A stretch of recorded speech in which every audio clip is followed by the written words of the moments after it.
您敢相信吗？在我们这里有家饭店做花生米，那叫一个绝，每天都能卖出几百份。很多人没有见过这个做法，更没有吃过。今天就把花几千块钱学来的配方免费分享给大家，不要您1分钱，只希望大家看完视频以后点个关注，点个赞。首先准备2小把花生米放入盘中，先剪掉里面的瓜子皮和杂质，处理干净以后，准备1颗八角、10粒花椒、1小块桂皮、2片香叶、1个碧波。准备好的香料放入碗中，加入清水清洗浸泡一下。香料经过清洗以后，可以洗掉灰尘，还可以去除苦味。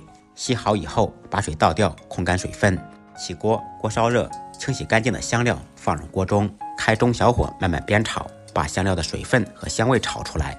炒至微微变色，有明显香味以后，加入清水。开大火烧开锅，开锅以后转开中火煮2-3分钟。煮出香味以后，放入1点毛毛盐入底味，随后倒入花生米，在锅中煮2-3分钟。用料水煮下花生米不仅可以增香，还可以去除花生米的涩味，而且做出来会更酥脆。煮好的花生米控干水分以后，用来油炸或者盐焗，那真的是太香了。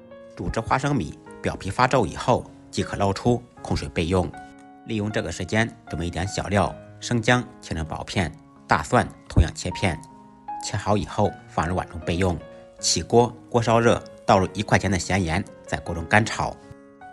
盐炒微热以后，倒入煮好控水的花生米，放入姜片、蒜片，开中火慢焗。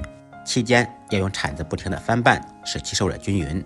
整个过程家庭小灶，大概需要4-5分钟。很多朋友该问了，放这么多盐炒花生米，吃着不会太咸吗？盐焗是一种常用的烹饪方式，它的主要目的是用来导热。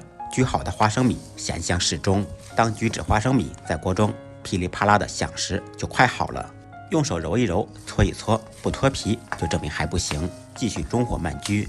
那么具体要焗到什么程度呢？当花生米用手揉搓，表皮能脱落就可以了。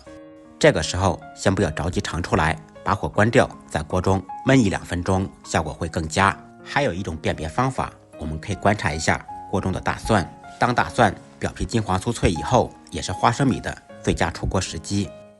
焗好的花生米用带孔的罩里捞出来，放入盘中稍微晾凉。焗花生米的盐不要扔掉，可以重复使用，也可以用来腌菜或者炖肉。这样做的5香盐焗花生米，酥脆不回软，好吃不上火。这样做的盐焗花生米咸咸适中，嘎嘣脆，嗷香。过年过节来一盘，好吃不上火。喜欢的朋友可以点赞收藏，分享一下。有时间试着做一下，再忙再累，记得按时吃饭。下期视频见，拜拜。